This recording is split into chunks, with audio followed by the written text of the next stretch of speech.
Welcome back to the program. You are listening to Atlas Radio on the legendary Oracle Broadcasting Network. We're trying to get Jim Fetzer on the line. I've got a Skype out number. For some reason, things aren't working very well today, and I'm not very happy about it. He will be calling in momentarily. Right on. But this is right on. This is not very happy about all the issues that we're having today with phones and things like that. But we'll talk about that in other ways, I suppose.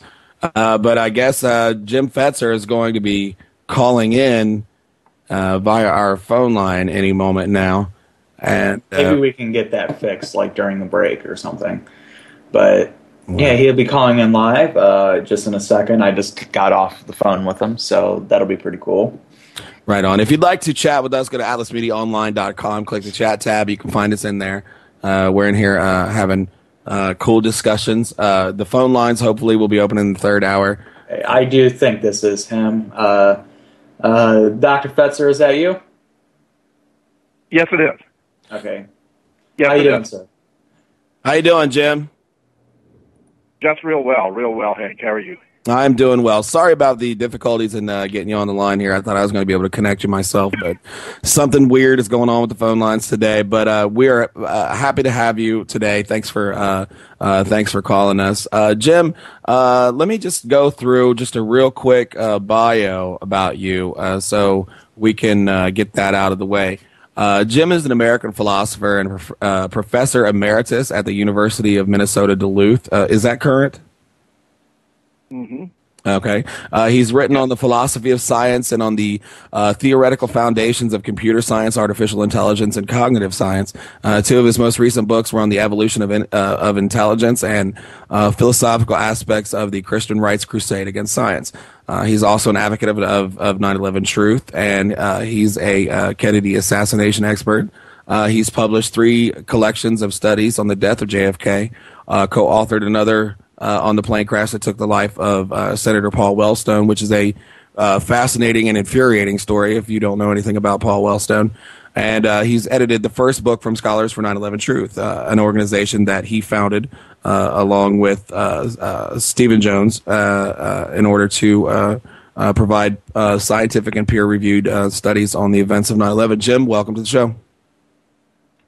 Thanks very much. It's a pleasure to be here. I also, of course, spent 35 years teaching courses in logic, critical thinking, and scientific reasoning. Absolutely, which is brings us to your purpose and your visit today. This is going to be, Jim. This is going to be the first in a hopefully a multi-part, long-running series. It's a complex issue, complex subject, and I can think of no one more qualified to speak on critical thinking and logic than you are. We were talking. I don't know if you caught the first hour, but we were talking about various sensationalist claims and in this general genre of radio and how to be discerning about those things and why to be discerning about those things and some of the things to look out for us in regards to misinformation, disinformation, and agenda-driven propagandizing. So what I would like you to do today, Jim, is I would like you to treat us as a classroom. Treat us, myself and Sis and our listeners as a logic / critical thinking 101 classroom. So let's just start from the beginning. Critical thinking, can you give us a definition? Well, critical thinking involves the exercise of your mind to sort things out and to figure out what's going on. It involves an assessment between hypotheses, conjectures, and theories and the available evidence. And there are important principles that can be employed here to help you to avoid making mistakes in reasoning and to arrive at conclusions that are well-founded in relation to the evidence at your disposal. Right on. So let's say that let's say you're facing a claim that someone has made, and you're trying to decide the truth for yourself about that. Where do you start?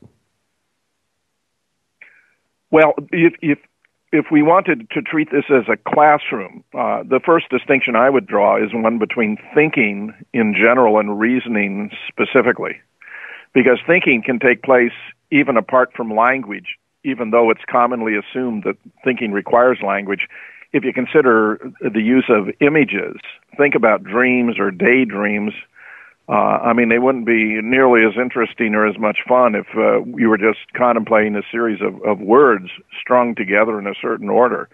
So the first thing we need to recognize is that thinking actually involves the use of what are known as signs, S-I-G-N-S, where signs are things that stand for other things in some respect or other. This is, in my view, the most fundamental concept when we approach issues within this general area. That's interesting. So, so in a sense, really, the word itself could become one of those signs, right? Words are, in fact, one of three kinds of signs. The three most basic kinds of signs are known as are signs that resemble, they look like, smell like, taste like, feel like what they stand for. Those kinds of signs are known as icons. Paintings, photographs, drawings, things that look like, in some respect. Now, you may need to know the point of view. If you see the blueprint of a building, for example, you may have to understand the point of view that's involved there to see how the blueprint resembles the building, assuming, of course, that the building has been constructed in accordance with the blueprint.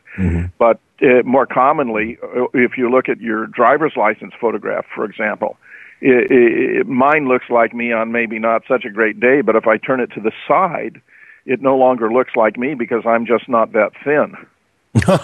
So another way to define, or to be aware that you're involved in the use of your mind is that using your mind presupposes a point of view. I'll talk more about the nature of mind in a while, but it turns out that what it is to have a mind is to be capable of using signs, so that sign-using activities are mental activities. The second kind of sign after the icons, which look like, smell like, taste like, whatever, what they stand for, in some respect or other, not necessarily in all, which means, of course, you have to have a point of view, know how to take them, are those signs that are either causes or effects of what they stand for. This is like smoke is an effect of fire, so smoke stands for fire. Fire is a cause of smoke, so fire stands for smoke. Ashes after a fire, those are remnants or effects of a fire. The symptoms of diseases are excellent examples of signs of this kind, which are known as indices. Not like the index of a book, but the indices is causally connected to what they stand for, so that red spots in an elevated temperature are signs of perhaps having the measles. This example illustrates that sometimes the detection of signs or the use of signs requires a special background or ability, in this case, that of a physician who's used to diagnosing diseases.